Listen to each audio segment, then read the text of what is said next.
Alright, you're probably wondering what the fuck I'm doing back on here. Why is this ugly face appearing on my computer screen again? Why? Phone set, phone, tablet screen, whatever. Well, you know why I'm back. It's time to once again pick NFL football games again on this website. And it's and you'll have to get used to me making videos like this because my fucking laptop died and I keep forgetting to buy a new one. But it is what it is. As long as this doesn't die on me, I'm all good. I'm all well and good. But anyway, it is time to pick. It is time for Week 1 of the 2025 NFL regular season. Then let's get started because I don't have time for this bullshit. And I'm going to pick all of the games in Week 1. I'll try and be as quick as possible. Well, but let's begin. And Cowboys going on the road to take on the defending Super Bowl champion Philadelphia Eagles. And the argument, let's see about this one. The Jalen Hurts hate is insane. He's probably arguably the most overhated quarterback in the NFL. Because the excuses are, well, he had a great football team and therefore he should not get any credit whatsoever. Never mind the fact that he won a Super Bowl. Never mind the fact that he was the reigning Super Bowl MVP. And 2 years prior to that, he actually outdueled Mahomes. I mean, Jalen Hurts wasn't the reason why the Eagles lost the Super Bowl. Well, it was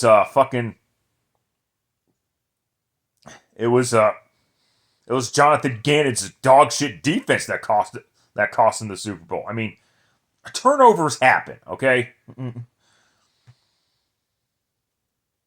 Hey, and yeah, and when the Eagles upgraded defensive the defensive coordinator position to Vic Fangio, yeah, it was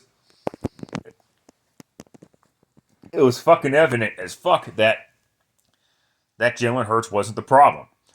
My I do stay. The only reason why I understand the hate a little bit is because Jalen Hurts hasn't necessarily had a great regular season. Although 2022 would like to have a word with me, but in any event, there's now the Cowboys. The Cowboys did trade Micah Parsons during the offseason, and it wasn't even during the offseason. It was like a week before the season started. Understandable. Well, because God forbid the Cowboys don't want to pay another overrated as fuck player like they did with CeeDee Lamb and last year Dak fucking Prescott. In fact, both these guys were last year. Here, Jesus Christ. In any event, they did pick up two first round picks. There's no guarantees that they're going to be in the low 20s.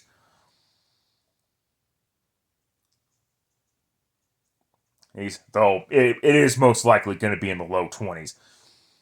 But the Cowboys do have a realistic shot at winning this game. I understand their head coach is Brian Schottenheimer and all that shit. And they're not going to win the game. I'm going to take the Eagles to win, but it wouldn't surprise me if the Cowboys did beat the Eagles. I don't see it. I don't fucking see it happening though. The Cowboys really do need to rebuild their defense. Next up, Chiefs going on the road. I take that back. Chiefs and the Chargers traveling to Brazil. And this NFL game is going to be interesting because this NFL game is it's actually going to be on a video making website that a lot of that people use. I think that website is called Daily Motion. Yeah, that's what it is. Daily Motion. Yes. Yes. I'm kidding. It's on fucking YouTube. And in all seriousness, I'm I'm actually interested in the global viewership that this game is possibly going to get. Yet, and we're going to get a lot of international games out, not just in London, England. Let, let's talk about the Chiefs. They're the three-time defending AFC champions. That may have been the only time in my lifetime that an NFL team is going to try it was actually going to try it to get, for a three-peat. And the Chiefs could not complete the three-peat. But I gotta give the Chiefs credit for actually making it, for actually being the closest to do so. Oh, I mean, the Green Bay Packers still remained the last team to actually three-peat, going back to the pre Super Bowl era. The Los Angeles Chargers have running back problems, apparently. Wait, you pay Rashawn Slater, and then afterwards he literally tears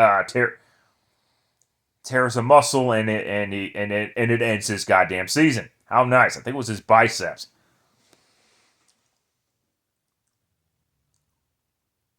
Or something else. Either way, his season's done.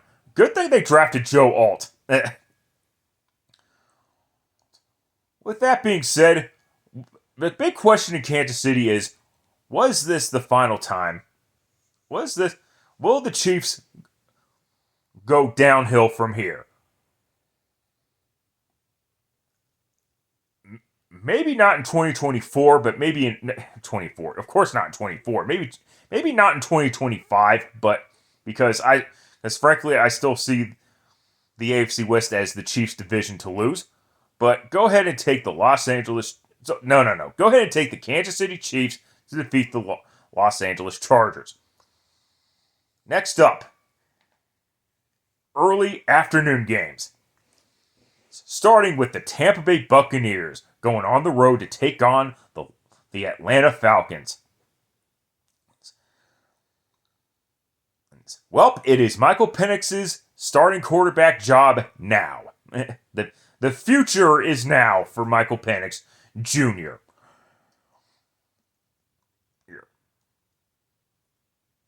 And they're taking on a Buccaneer, and his first opponent of 2025 is the Bucs.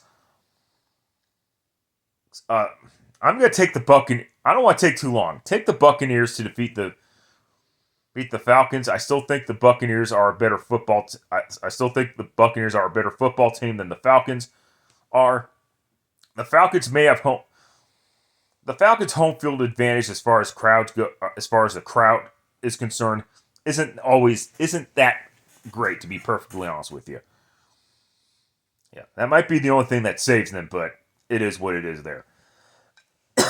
Next up, Bengals going on the road to take on the Cleveland Browns. The Battle of Ohio in Week 1. This one is in Cleveland. So the Browns drafted some guy named Shadir Sanders, or whatever his name is. As you could tell, I don't give a fuck what his name is, because he had his number retired in Colorado for what? Because Daddy Dion said so. Fuck out of here with that shit, man. In any event, the Browns starting quarterback is Joe Flacco. Oh, and the reason why they have to do this shit is because, and they also drafted a quarterback before Shadir Sanders, but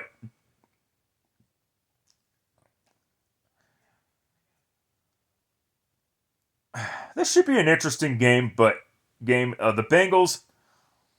Let's talk about the Bengals. Let's talk about this. Smart football teams, when they're trying to build a team, that's not just based on quarterbacks and receivers. Smart teams would trade away a receiver in order to get draft capital. Stupid teams do what the Bengals did. Sign T. Higgins, and not only that,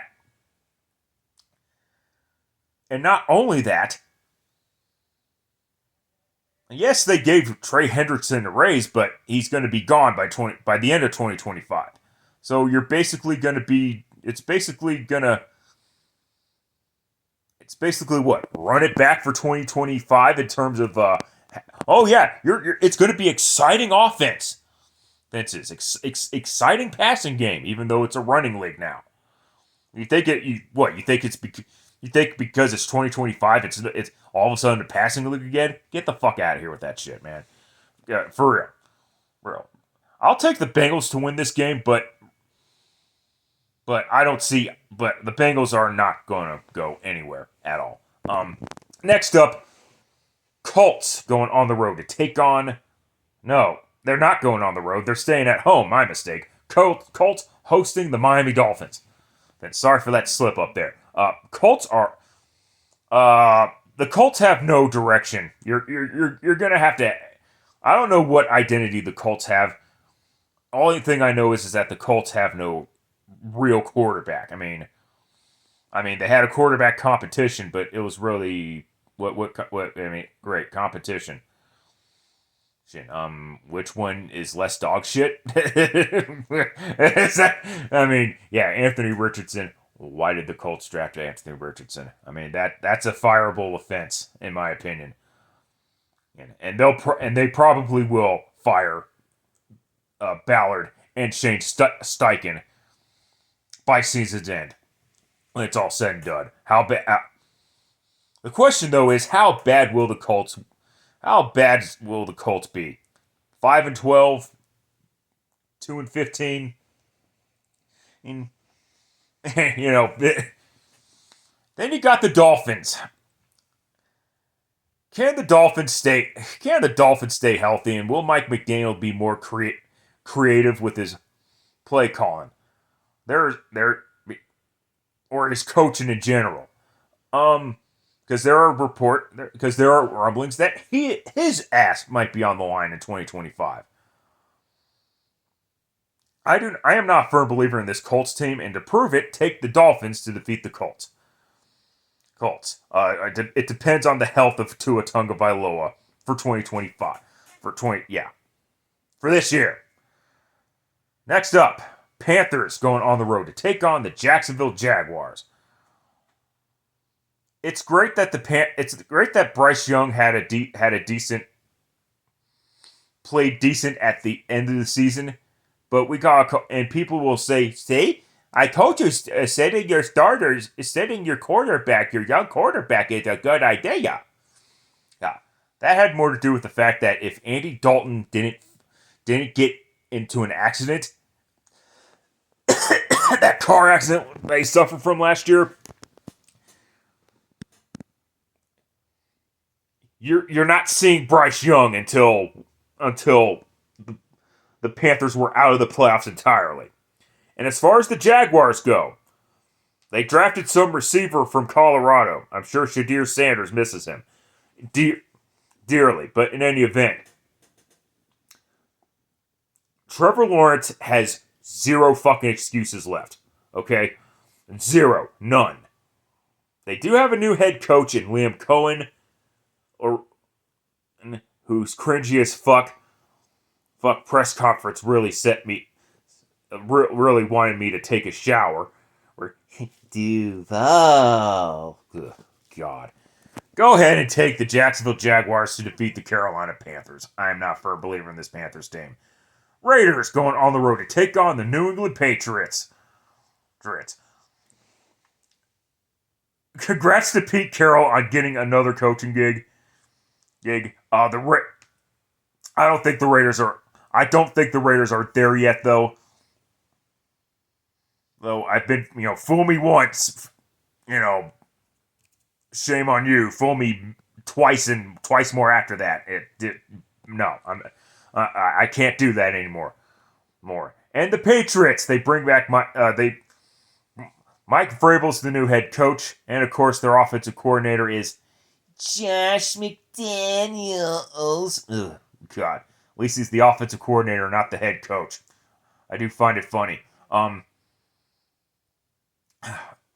Go ahead. Go ahead. I'm not. There is a lot of hype running around this team, and a lot of it is because of how Drake May played last year. I'll take the Patriots to defeat the Raiders here, but yeah, but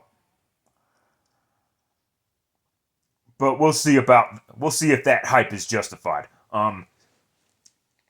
Cardinals going on the road to take on the New Orleans Saints. Congrats to Kellen Moore on finally getting a head coaching job. That's where the positives will end. And well, actually, I'll tell you what, the Saints are finally going to actually rebuild. I'm shocked by this. That's what happens when Derek Carr retires. And the Saints are fucking lucky that Derek Carr retired too. And then you've got the Cardinals. Well, I'm waiting. I'm waiting for Kyler Murray to do something. I'm waiting for, and it's put up or shut up for Kyler Murray. It's put up and shut up for the Cardinals. Period. I'll take the Cardinals to defeat the Saints, but let's be honest about it. The opposite might happen. The Saints quarterback situation is a mess, and this team is a mess right now. Next up, Steelers going on the road to take on the New York Jets. Aaron Rodgers gets to face one of his former teams. He gets to face his other former team later on in the year. Aaron Rodgers. Yeah. The Jets. I'd like to thank the Jets for hiring one of John Elway's blunders in the scouting department away from the Broncos. And the Jets hired a defensive-minded coach. Not just that, but a defensive-minded coach whose defense didn't really do great things all that much. I'm talking, of course, about Aaron Glenn. Congrats on being the head coach of a team that he once played for, but it seems to be a lot of that going on these days. In any event, Justin Fields is the new quarterback for the Jets. Because this is the Steelers, and Mike Tomlin is famous for his Tomlin trap game specials. I'm gonna go ahead and take the Jets to defeat the Steelers. Listen, I know I'm gonna be laughed at. I know this might be my stupidest pick of the week, but it's week 1. Anything can happen. Next up, more NFC East shit. Great. Giants going on the road to take on the Washington Commanders. I'm actually I know I called it NFC East shit, but I'm actually intrigued by this matchup for many reasons. Since the Commanders made it as far as the NFC Championship game for the first time since their last Super Bowl run. And then you got the Giants who got Russell Wilson. Russell Wilson has been bouncing around the league since being traded from the Seahawks, hasn't he? I'm going to go ahead and take this might also be a situation where the Giants might actually roll into Washington and win, but I'll take the Commanders to defeat the New York Giants here. Late afternoon games. Regional action. Titans going on the road to take on the Denver Broncos. There's a lot of hype surrounding the Denver Broncos this season, and frankly, understandably so. I'll remain cautiously optimistic myself. Their defense might be their defense might be their strength in 2025. If there's a team that can actually compete in the AFC West against the Chiefs, it is the Broncos. I wouldn't count out the Chargers either, though, is a problem. Then you got the Titans. It's great that they drafted a quarterback, but you went 3-14 last year. I think and while yes, quarterback is an issue, when you're 3-14, it's not just because of the quarterback. Well, what's going to happen next year? You're all of a sudden going to be a good football team? I don't think this year. I don't think so. That's not how shit works. It would not surprise me if the Titans actually pull off an upset. Because let's be honest here, the Broncos are being a little bit overhyped, in my opinion. Go ahead, though, and take the Denver Broncos to defeat the Tennessee Titans. 49ers going on the road to take on the Seattle Seahawks. The Niners had a bad fucking season last year. Went back to typical 49ers, and that's catch the injury bug. Went before, during, and after the season ends. The Seahawks finished 10-7 last year, but they missed out on the playoffs due to various tiebreakers. Their new quarterback is Sam Darnold. Oh, and the 49ers paid and the 49ers did pay Brock Purdy. It is what it is. The Browns fucked up the quarterback market really fucking bad when they signed Deshaun Watson. It is what it is there. I am not afraid of this Seahawks team. I don't care that they're at home either. Take the 49ers have had the Seahawks number. I believe the 49ers are going to bounce back in 2025. Take the 49ers to defeat the Seattle Seahawks. All right, second half of the national doubleheader on CBS. Lions going on the road to take on the Green Bay Packers. The game's at Lambeau. I thought it was the opposite, but in any event. And the Packers think they're Super Bowl contenders. Why? I don't know. I'm kidding. Come on. My concern is Jordan Love. I know when people criticize Jordan Love fangirls get defensive. They piss like toddlers. Or they'll be disrespectful to the wide receiver group. I see that a lot with Lamar Jackson fangirls too, by the way. In any event, and I'm sorry that Christian Watson and Romeo Doubs and whoever the new wide receiver is for the Packers, who they drafted in the first round for the first time since 2002. But let's just focus on Christian Watson and Romeo Doubs. I'm sorry that they cannot be Devontae Freeman and A.J. Brown. And I'm sorry that they also can't be a duo like T. Higgins and Jamar Chase. But that does not does not justify making excuses for Jordan Love like that. I'm sorry. Right. Jordan Love played one half of a season of football. One good half of a season of football in 2023. That justified the Packers paying him, I guess.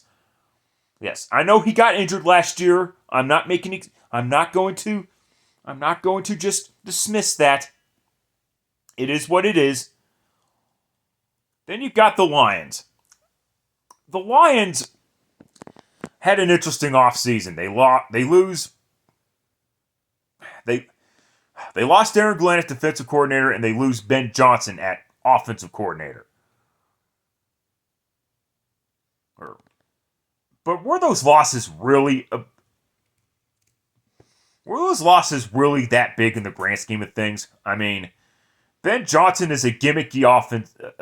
a gimmicky play caller. Who cares? And Aaron Glenn, his defenses don't really scare. His defense didn't really scare me that much. I mean, you know,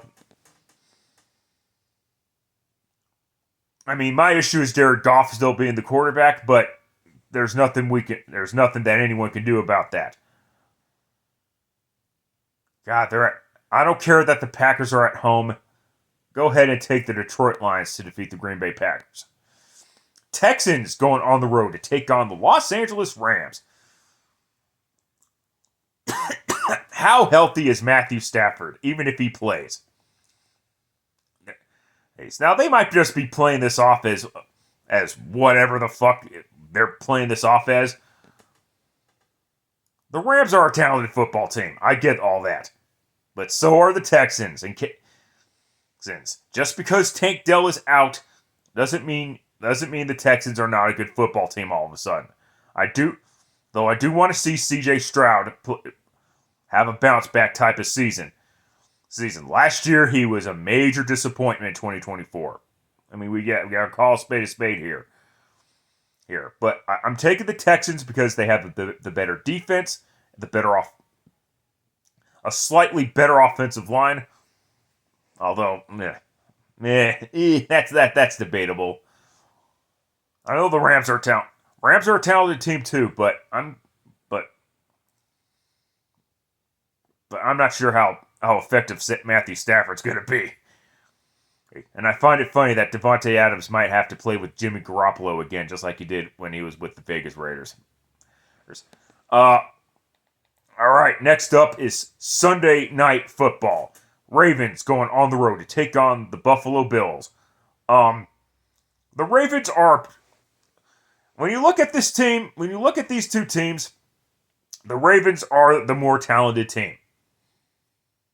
And this is regular season Lamar Jackson we're dealing with here. Not postseason Lamar. All right.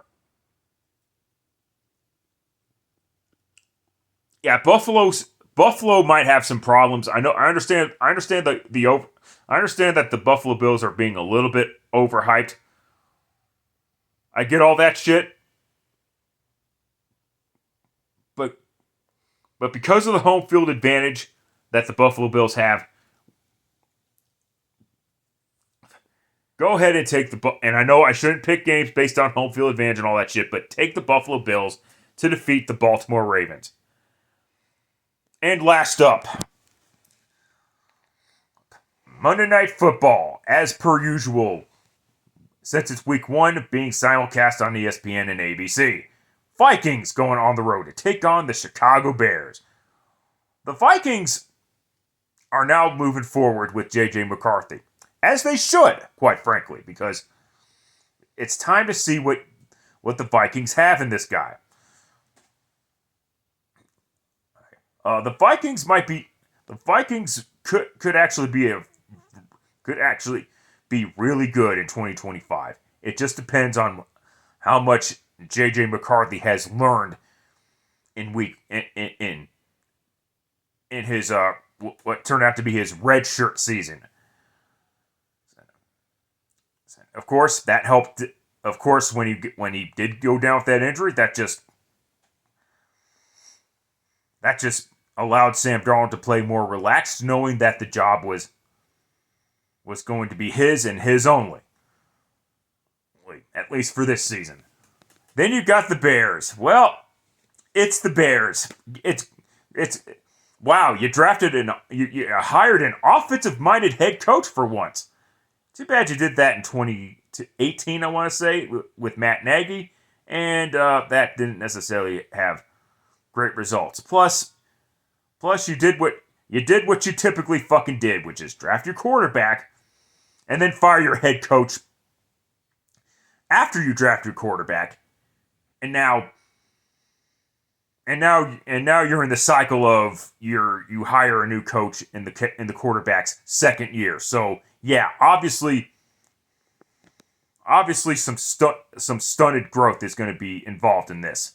Since this is the Bears and they're on primetime national television again because the Bears can't help themselves. go ahead and take the Minnesota Vikings until the Bears. Even if the Bears prove that they can win on national television, it's very, very, very rare. So why would I pick the fight? Why would I pick the Bears to beat the Vikings based on that? Yeah, confirmation bias and all that shit, but it is what it is. All right, and that was week 1. And let's see what happens when the chaos begins. That's it. That's all. Any pick changes I make will be in the description box down below. Till next time, later, fuckers.